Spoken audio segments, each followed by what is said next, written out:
what are the primary considerations when deciding between clear aligners and traditional braces for a patient? I'd say there's two real criteria I use right now. One of them is how involved do I want to be, or how involved do you want to be? Meaning, certain more difficult movements, you're going to have to be more involved. You're going to have to see them more often. You might use auxiliaries, things like that. An example comes to mind of premolar extractions and things like that.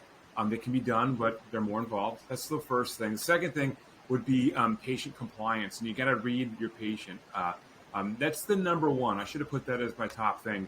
The number one thing is your patient going to do it? I had a patient just last week, very nice lady, came in and said, I want clear aligners to straighten my teeth.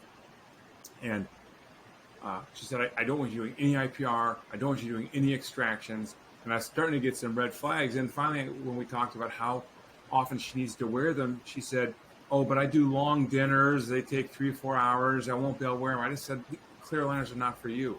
And so let me ask you this.